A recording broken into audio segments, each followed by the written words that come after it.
네, 계속해서 고린도 교회를 향한 바울의 그 선포를 우리가 살펴보고 있는데요. 고린도 교회는 예수님으로 인해 이제 본격적으로 하나님의 나라를 살아가야 했습니다. 그들에게 하나님의 통치가 이제 시작되었다라는 이 말이 되는데, 그러나 지금 바울이 진단하기로는 현실은 매우 참혹했습니다. 하나님의 지혜가 아닌 여전히 세상의 지혜를 따라갔기 때문인데요. 두드러진 문제로 나타나고 있는 것이 바로 분열의 문제였습니다. 그래서 바울은 4장에 이르기까지 계속해서 분열과 관련하여서 사역자에 대한 올바른 이해를 설명해 주고 있습니다. 우리가 어제 살펴보았듯이 2절에서 맡은 자들에게 구할 것은 충성이었다라고 했는데, 하나님을 신뢰함으로 계속해서 그들의 시선을 하나님께로 향하도록 바울은 권면을 하고 있습니다. 이어서 바울은 그런데 그들의 뼈아픈 모습을 다시 한번 보게 하고 있습니다. 10절 말씀이 그러한데 10절 말씀을 우리가 함께 읽겠습니다. 우리는 그리스도 때문에 어리석으나 너희는 그리스도 안에서 지혜롭고, 우리는 약하나 너희는 강하고, 너희는 존귀하나 우리는 비천하여. 그들은 스스로 교만하여서 지혜롭다 하고 또 강하다 하고 존귀하다 여겼습니다. 그리고 자신을 자랑하며 자신을 높이며 그렇게 살아가고 있었는데, 무엇이 진정 지혜이며 강함이고 존귀인지를 바울이 그 대조를 통해서 서로 반대되는 그 의미를 통해서 알려주고 있는 것입니다. 그리스도 때문에 그분을 위하여 어리석고 약하고 비천할 때가 바로 진정 지혜 있고 강하고 존귀한 때이다 라고 이렇게 알려주고 있는 것이죠. 우리의 지혜와 강함과 존귀는 무엇인가요? 예수 그리스도 때문에 그분을 위하여 허락된 것을 살아내길 소망합니다. 또 이제 본문에 와서 마무리를 하고 있는데, 이 분열에 관한 것에 대한 마무리를 하고 있는 거예요. 4장이.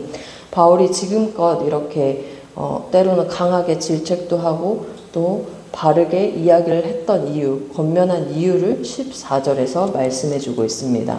14절 말씀을 함께 읽겠습니다. 내가 너희를 부끄럽게 하려고 이것을 쓰는 것이 아니라 오직 너희를 내 사랑하는 자녀같이 권하려 하는 것이라.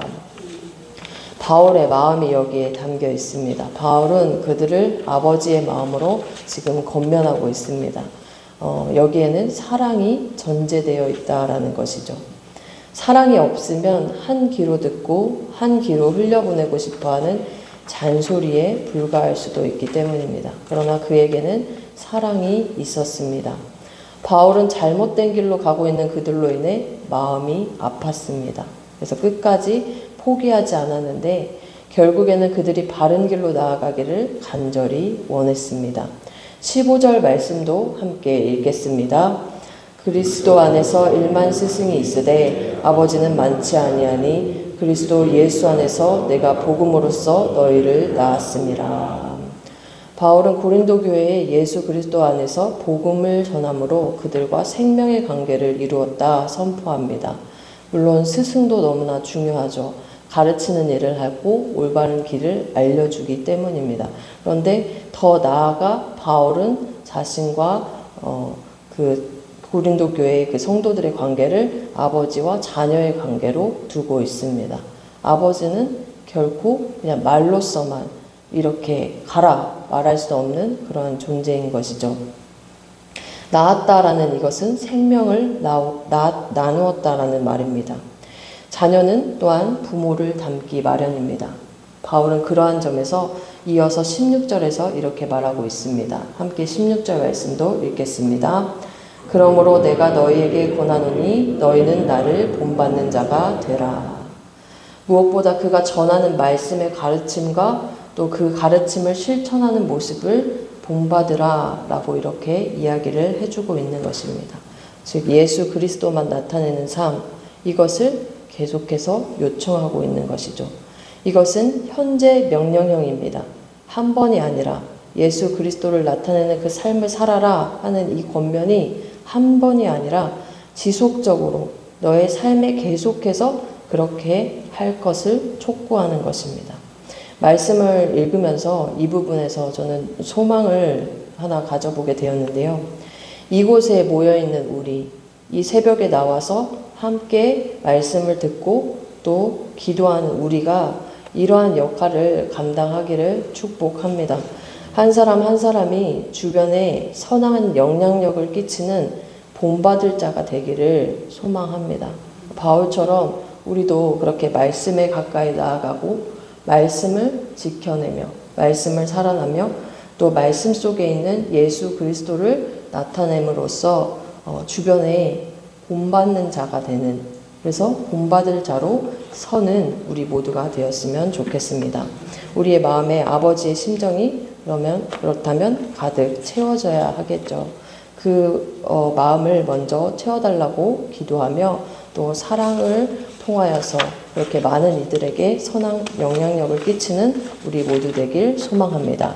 20절에서 또 다시금 바울은 고린도 교회가 살아내야 할 하나님의 나라를 선포하고 있습니다.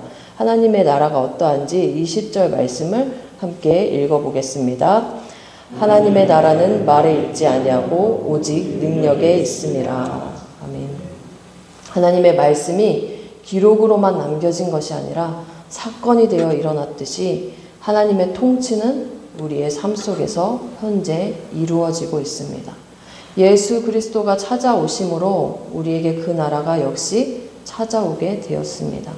예수 그리스도가 밝히 보여주셨고 그분으로 인해 우리의 삶은 전혀 새롭게 변화를 받은 것입니다. 우리에게 예수 그리스도가 이렇게 찾아오셨는데 하나님의 나라를 살지 못한다면 안타까워해야 합니다. 더 이상 세상의 지혜에 머물러 있지 않기를 소망합니다. 내가 더 높고 내가 더 자랑할 것이 많고 남과 비교하면서 그렇게 살아가는 것이 아니라 하나님의 지혜, 내 안에 들어와 있는 그 하나님의 나라를 향하여서 나아가는 우리 모두가 되기를 축복합니다. 말씀을 정리하면서 10절에서 무엇이 진정 우리의 지혜이며 강함이고 존귀인지를 알기를 원합니다. 우리는 오늘을 살아가며 그리스도 때문에 진정 지혜 있고 강하고 존귀한 삶을 살아가기를 소망합니다. 그리고 14절에서부터 16절까지 바울처럼 사랑으로 주변을 건면할 수 있을 정도로 본을 보이며 나아가는 그러한 승리의 삶을 살아가길 소망합니다. 그래서 결국에는 20절에 나와 있는 하나님의 말씀이 사건이 되어 역사하시는 예수 그리스도를 통해 오늘도 그분을 의지하여서 하나님의 나라를 살아가길 소망합니다. 우리에게 하나님의 나라는 임했습니다. 하나님의 지혜로 오늘 하루도 승리하는 우리 모두 되기를 축복합니다.